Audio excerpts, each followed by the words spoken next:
હું આજે જ વિચાર કરતી હતી કે હું શું વાત કરીશ. મારે શરૂઆત એક એવી વાતથી કરવી છે કે જે મારી પોતાની જિંદગીની વાત છે. હું એક જ દીકરી મારા મા બાપની, અમારું 3 જ જણનો પરિવાર. મારા પપ્પાને બહુ માણસો ગમે નહીં, અમે બહુ બહાર જઈએ નહીં, અમારી સાથે કોઈ બહુ એવા સંબંધો નહીં. પરણીને ગઈ તો એટલો બધો મોટો પરિવાર કે એમ કે ખાલી ઘરના લોકો જમવાના છે તો 35 જણા ભેગા થઈ જાય. એવા ઘરમાં હું પરણીને ગઈ ને મારા વડસાસુનો સ્વભાવ ભયાનક ખરાબ. મારા સાસુ બિચારા સતત એમને સાંભળે, મને તો કંઈ કહે નહીં પણ એમને કહે ને. એક દિવસ મારાથી કહેવાઈ ગયું મમ્મીને કે તમે કેમ જવાબ નથી આપતા, ખોટે ખોટા હેરાન થાવ છો, એકવાર કહો તો ખરા. અને ત્યારે મમ્મીએ મને બહુ સરસ વાત કહી કે હું તો પરણીને આવીને ત્યારેથી મેં ફોન મૂકી દીધો છે, એકલા જ બોલે છે. આપણે બધા અજાણતા જ સામેના માણસને એ કરવા દઈએ છીએ જે એની ઈચ્છા છે. એ તમને ગુસ્સે કરવા માંગે તો એ તમને ગુસ્સે કરી શકે. એવી છૂટ કોણ આપે છે? આપણે જ આપીએ છીએ. સામેના માણસને આપણે અધિકાર આપીએ છીએ કે આપણને જે એની ઈચ્છા હોય એ પ્રમાણે નચાવે. એ ઈચ્છે તો આપણે સુખી, એ ઈચ્છે તો આપણે દુઃખી, એ કહે તો આપણે રૂપાળા, એ કહે તો આપણે ખરાબ. ટીવીમાં કેટલી બહેનો અહીંયા ટીવી જુએ છે, એમાં તો હાથ ઊંચો કરો ડર્યા વગર. Very good. મને એક વાત કહો કે ટીવીમાં જે જાહેરાતો આવે છે શેની આવે છે? ગોરા થાવ, પાતળા થાવ, વાળ કાળા રાખો, ચામડી ટાઈટ કરો, યંગ દેખાઓ, યુવાન દેખાઓ, એ સિવાયની કોઈ જાહેરાત આપણે જોઈએ છે? આપણને એવું જ શીખવવામાં આવે છે કે જો આપણે રૂપાળા છીએ તો જ આપણને કોઈ માણસ પસંદ કરશે અથવા આપણે કોઈને ગમીશું. આપણે જ્યારે શબ્દ વાપરીએ છીએ ત્યારે કયો વાપરીએ છીએ? છોકરી જોવા જાય છે. 10-10 રૂપિયાની ટિકિટ રાખવી જોઈએ મા બાપે જો જોવા આવતા હોય તો. હા કે ના? તમે વિચાર કરો કે છોકરી જોવા આવે એટલે મા બાપ પણ છોકરીને રૂપાળી કરીને, તૈયાર કરીને, ફેશિયલ કરાવીને, વાળ સીધા કરાવીને, બ્યુટી પાર્લરમાં મોકલીને રજૂ કરે. રોજ 24 કલાક સાસરે ગયા પછી આવી દેખાવાની છે? હા કે ના? તો શું કામ એને એવી બનાવીને રજૂ કરો છો જેવી એ છે નહીં? સાદી સીધી સરસ છોકરી, પ્રેમાળ, ખુલ્લું હસી શકે. સાવ નાની હોય ત્યારથી એને શીખવે જોરથી હસવાનું નહીં, કોઈની સાથે આમ વાત નહીં કરવાની, પગ નીચા રાખીને બેસ. આવું કશું પણ આપણે આપણા દીકરાને શીખવીએ છે? જોરથી હસવાનું નહીં, સ્ત્રી સાથે આમ નહીં, છોકરીની મજાક નહીં કરવાની, છોકરી સાથે આવી રીતે નહીં વર્તવાનું, આવું કંઈ આપણે આપણા દીકરાને શીખવતા નથી. કેટલી બધી મમ્મીઓ આજના જમાનામાં એવું કહે છે કે અમે દીકરીને દીકરાની જેમ મોટી કરીએ છીએ, કહે છે. પણ કોઈ મમ્મી એવું કહે છે કે હું દીકરાને દીકરીની જેમ મોટો કરું છું? કેમ? દીકરો 1 કપ ચા બનાવી લે, કે દીકરો 2 વાસણ ઘસી લે, કે દીકરો ઘરમાં પોતાનો પલંગ સરખો કરી લે, કે પોતાનું કબાટ સરખું કરી લે, આવું કેમ આપણે ન શીખવીએ? એની પત્ની પર થોડોક બોજ ઓછો થાય એવું જે સાસુ શીખવે ને એને એની પત્ની ખૂબ ખૂબ ખૂબ આશીર્વાદ આપે.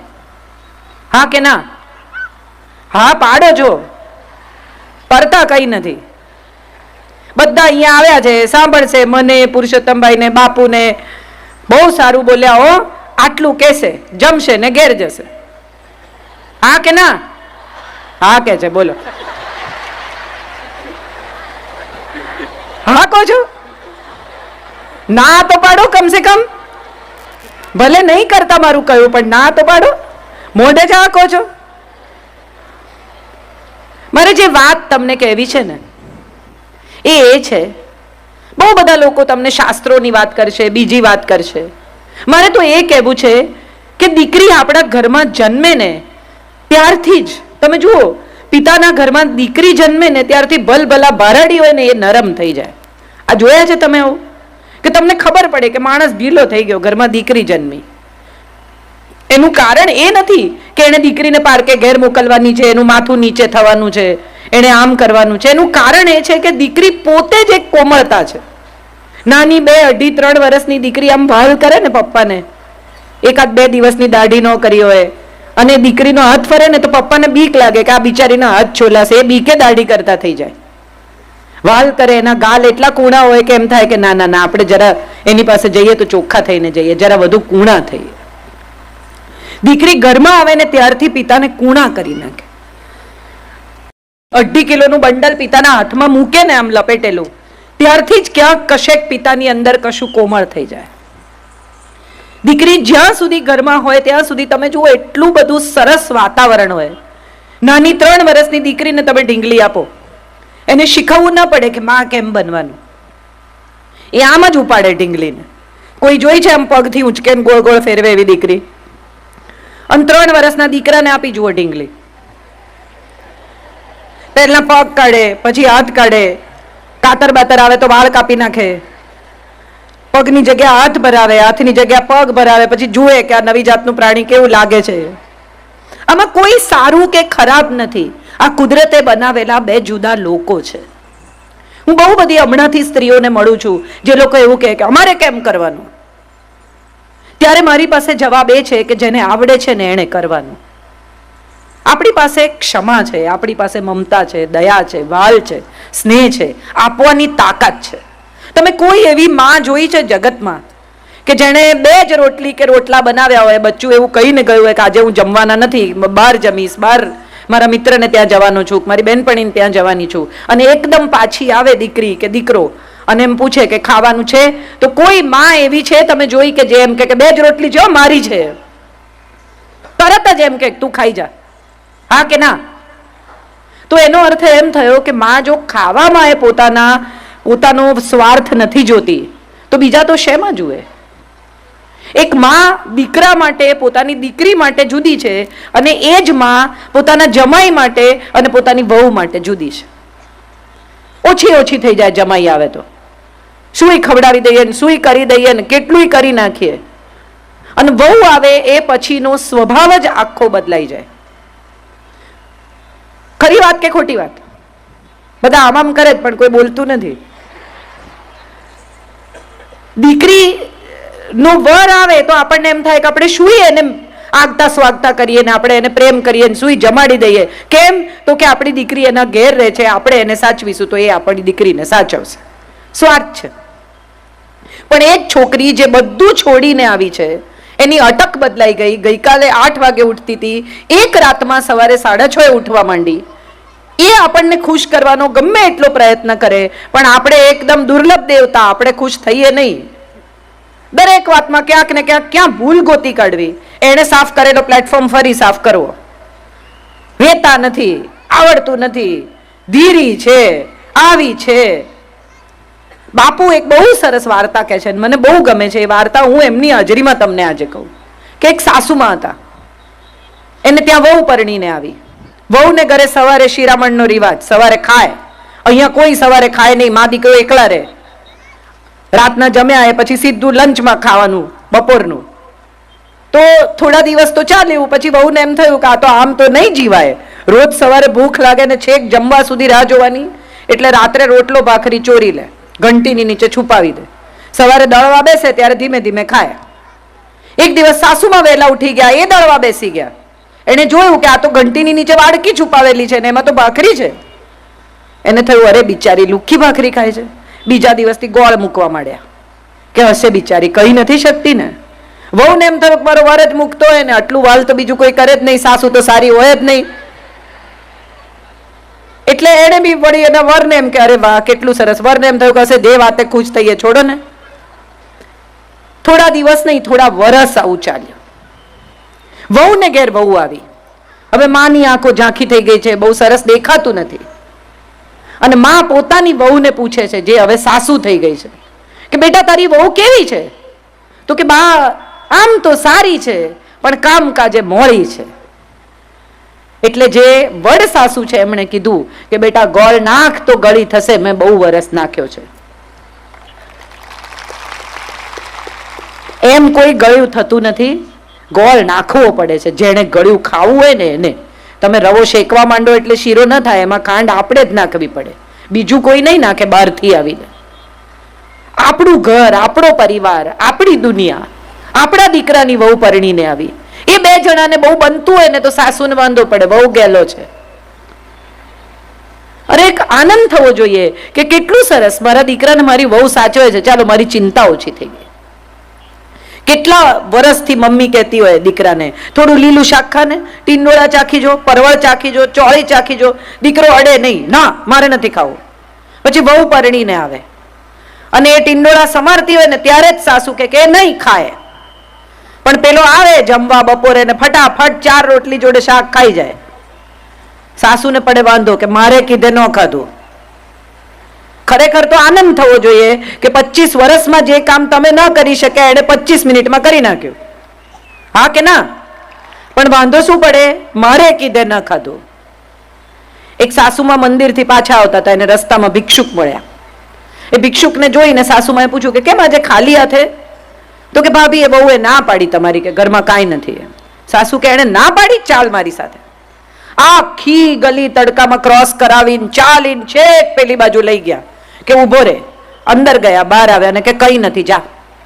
અરે કે આટલું બધું ચાલીને તમે મને પાછો લાવ્યા ને હવે મને પૂછો છો કે કઈ નથી એવું કહો છો? સાસુ કે ના પાડનારી એ કોણ? હું બેઠી છું. એ ક્યાંથી ના પાડે? ના પાડવાની હશે તો હું જ પાડીશ. આવી સાસુની વચ્ચે આ બધા સોપો જે પડી ગયો છે, બધાને ખબર છે કે આ અમારી વાત છે. હસી નાખો. જિંદગી છે ને મજા કરવાની ચીજ છે. આપણે બધાએ જિંદગીને બહુ ભારમાં જીવવાનું શરૂ કર્યું છે. દરેક સાસુને બીક છે કે મારી બહુ પરણીને આવશે અને જો હું થોડીક પણ છૂટછાટ આપીશ તો માથે ચડી બેસશે. કોઈ માથે ચડતું નથી. અને બીજી એક બહુ જ મહત્વની વાત જે આપણા શાસ્ત્રોએ, આપણા સમાજે એક જુદા પ્રકારની વાત શરૂ કરી છે કે દીકરી બનાવીને રાખો, દીકરી બનાવીને રાખો. ના, દીકરી નહીં બને એ નક્કી જ છે. દીકરી જેટલી વાલી છે એટલી વહુ ન જ હોય એ બહુ સ્વાભાવિક પણ છે અને આપણે એવું કરવાની જરૂર એ નથી. વહુને વહુની જેમ જ રાખો, પણ વહુ ગૃહલક્ષ્મી છે એ યાદ રાખો. પુરુષ તો ધન કમાઈને લાવે, એનું લક્ષ્મીમાં રૂપાંતર તો ઘરમાં આવેલી દીકરી કરે છે.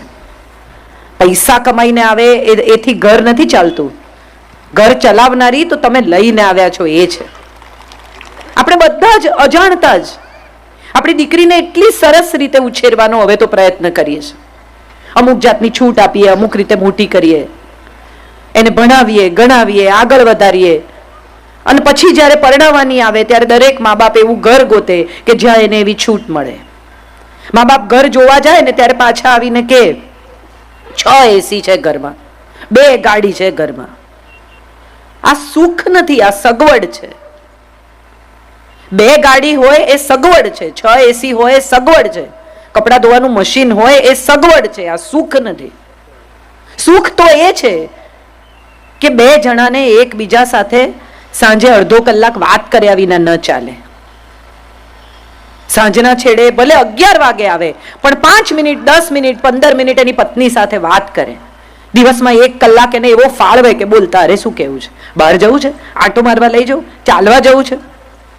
ગમે તેટલા પૈસા કમાશે પણ વાપરવાનો સમય નહીં હોય ને તો એ દાંપત્ય ક્યારેય સુખી નહીં થાય. મારા એક મિત્ર છે, હંમેશા એવું કહે છે કે મારે 100 કરોડ રૂપિયા જોઈએ, મારે 100 કરોડ રૂપિયા જોઈએ. એક દિવસ મેં એને પૂછ્યું, મેં કીધું તારે શું કામ જોઈએ 100 કરોડ? ચાલ હિસાબ કરીએ. બિલ્ડર છે એટલે કે મારે અમદાવાદમાં સુપર બંગલો બાંધવો છે. મેં કીધું 25 કરોડ રૂપિયા. ચાલ પછી? તો મને કે મારા પત્નીને દુનિયા બતાવી છે બિઝનેસ ક્લાસમાં. મેં કીધું બહુ સરસ. 5 બીજા. ચાલ પછી 30. તો કે મારે છોકરાઓને સારામાં સારી ફોરેન યુનિવર્સિટીમાં ભણાવવા છે. ચલ 5 બીજા. 35. પછી? તો કે પછી વૃદ્ધાવસ્થા માટે બી કંઈ જોઈએ. તો મેં કીધું ચાલ 40. પછી?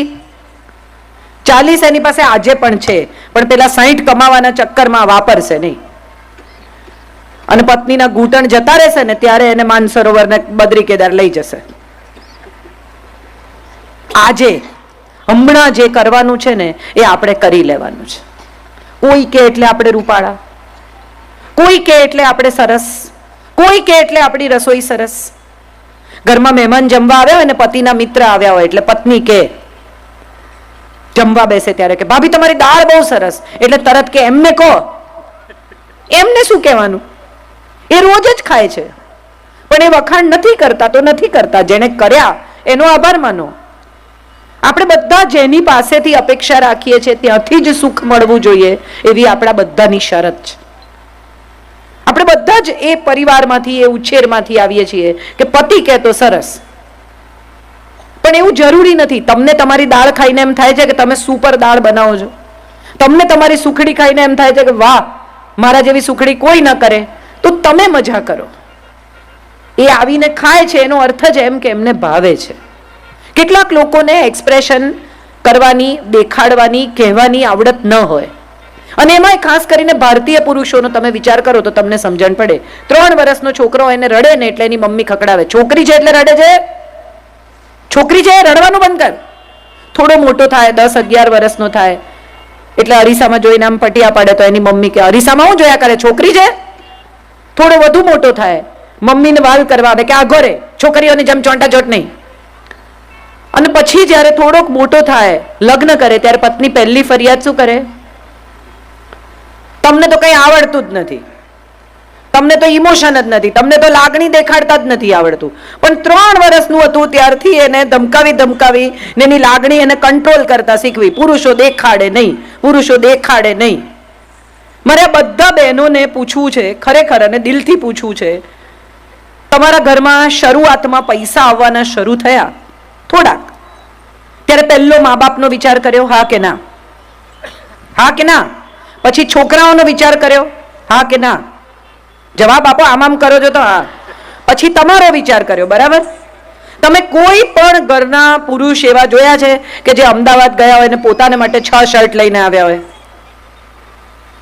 કેમ હવે કોઈ જવાબ નથી આપતું? બધી સ્ત્રીઓ એવી ફરિયાદ કરે, હું ઘેર ન જાઉં ને ભાઈ સાહેબ ત્યાં સુધી જમે જ નહીં. તમને ખરેખર એવું લાગે છે કે 40 વર્ષના, 35 વર્ષના, 50 વર્ષના, 55 વર્ષના માણસને પીરસીને જમતા નથી આવડતું? ખરેખર કોઈને એવું લાગતું હોય તો હાથ ઊંચો કરો. એને આવડે જ છે, પણ દિવસનો એટલો ભાગ તમે સામે બેઠા હો અને તમે હો ત્યારે જમે એવો એનો પ્રયત્ન હોય છે, એને કહેતા નથી આવડતું, એ એનો પ્રોબ્લેમ છે. આપણે બધા જ શબ્દોમાં ના સાંભળીએ ને ત્યાં સુધી આપણને સમજણ નથી પડતી. એમની આંખમાં દેખાતો સ્નેહ, એમના સ્વભાવમાં દેખાતી અમુક પ્રકારની રુજુતા, લાગણી, એ આપણને નથી દેખાતી.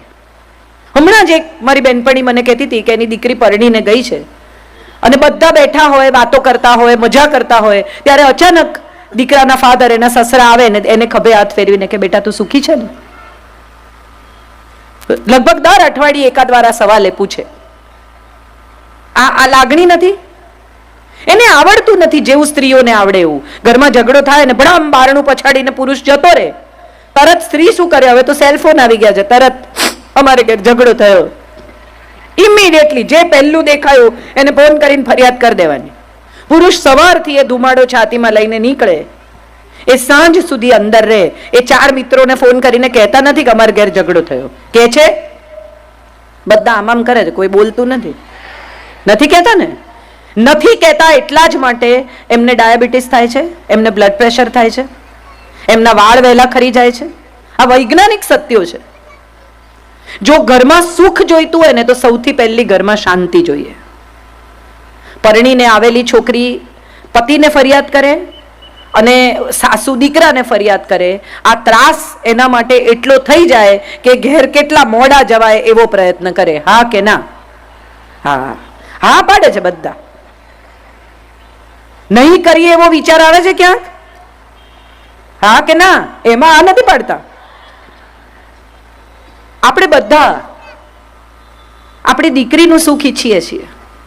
આપણે બધાને એમ છે કે આપણી દીકરી સુખી થાય, સારે ઘેર જાય, એની સાસુ એ બહુ સારી, એને તો બધું પહેરવાની છૂટ, એના ઘરમાં બધું પહેરવા દે, પંજાબી પહેરવા દે, પેન્ટ પણ પહેરવા દે. પણ અહીંયા આવેલી વહુને આપણે શું કહીએ છીએ? અમારે ઘરે સાડી જ પહેરવાની ભાઈ, અમારે ઘરે આ બધું નહીં ચાલે. કેમ આવા બે ન્યાય છે આપણા? કેમ આવા બે સ્ટાન્ડર્ડ્સ છે? કોઈકની વહુ થઈને ગયેલી દીકરીને છૂટ હોવી જોઈએ, પણ આપણી વહુ થઈને આવેલી દીકરીને કોઈ છૂટ નહીં આપવાની. કેમ આવા બે લેવલ ઉપર આપણે જિંદગી જીવીએ છીએ? આપણે બધાએ આ સમજવાનું છે. ગૃહ કલેશનું સૌથી મોટું કારણ જો કોઈ હોય ને તો એ બે માન્યતાનો સંઘર્ષ છે, બે પેઢીનો સંઘર્ષ છે. એક છોકરી જે હમણાં 70માં 80માં જન્મી છે, એના વિચારો અને જે સાસુ 1960માં જન્મી છે, એની પહેલા જન્મી છે, એના વિચારોમાં ફેરફાર હોય એ બહુ સ્વાભાવિક છે. 1960માં પથ્થર પર ચટણી વાટતા હતા, તમારા મમ્મી વાટતા હશે, આદુ મરચા કૂટીને દાળમાં નાખવાના. એ પછી મિક્સર આવ્યું, ફર દઈને બધા ઘરમાં મિક્સર છે. હવે મારી મમ્મી નવું મિક્સર લાવી તો અમે બધા ઉભા રહીને જોતા હતા કે અરે વાહ, આવું કેવું થઈ ગયું. અને હવેની વહુઓ છે તૈયાર ચટણી લાવે, પેકેટ કાપે, કાઢે વાડકામાં, પાણી નાખે ને ખવડાવે, અને સરસ મળે છે, ખરાબ નથી મળતી એ ચટણી. સવાલ એ છે કે ગઈકાલે તમે એક મોબાઈલ ખરીદ્યો, આઈફોન ખરીદ્યો, સેમસંગ ખરીદ્યો, નોકિયા ખરીદ્યો, 6 જ મહિનામાં એ ફોન કરતા સારો બીજો ફોન બજારમાં આવે છે, હા કે ના? તો તમને શું લાગે છે ભગવાને 1960માં જે મોડેલ બનાવ્યું અને 1990માં બનાવ્યું એમાં કઈ ફેરફાર જ નહીં કર્યો? અપગ્રેડ કરે કે ના કરે મોડેલ? ઉપરવાળો બી અપગ્રેડ કરે, એ એમને એમ ના મોકલે. 60નું મોડેલ ને 90ના મોડેલમાં નવા નવા ઘણા એને ફીચર ઉમેર્યા હોય. હવે આ સ્માર્ટફોન છે, સ્માર્ટફોનને સ્માર્ટફોનની જેમ વાપરતા આવડવો જોઈએ. તમને ન આવડે ને ખિસ્સામાં પડ્યો ને તો નંબર લાગી જાય અને તમે જે વાતો કરતા હોય પહોંચીએ જાય. થયું છે આવું કોઈની જોડે? હા, આપણે બધા, મારે જે ખરેખર આ વાત ઉપર આપણે હવે થોડા ગંભીરતાથી વિચાર કરીએ તો તમને સમજાય કે આપણી જિંદગીમાં જ્યારે પણ તમે વિચારો તો તમને ખ્યાલ આવશે કે આપણા ઘરમાં કઈ કઈ વાતે કચકચ થઈ. એવું એક લિસ્ટ બનાવજો. હું તમને હવે આના ઉપાય આપું ઝડપથી, કે એક લિસ્ટ બનાવજો કે તમારા ઘરમાં કઈ વાતે કચકચ થઈ. ચોખ્ખાઈની વાતે, હા એ આમ કરે છે હું આમ કરું છું. મારો દીકરો છે એને અમે એવું શીખવાડ્યું છે કે તારે ઘરમાં જમી લઈએ એટલે ટેબલ તારે સાફ કરવાનું. હવે એ એવું કરે કે 8 વાગ્યાના જમ્યા હોઈએ તો ટેબલ સાફ કરે નહીં, બેસી રહે ને ટીવી જુએ ને આમ ફરે ને તેમ ફરે ને. એને એમ છે કે મારી માં કરી નાખશે. જો હું નહીં કરું, મને તો એમ હતું કે ખાલી બહેનો જ બહુ અવાજ કરે.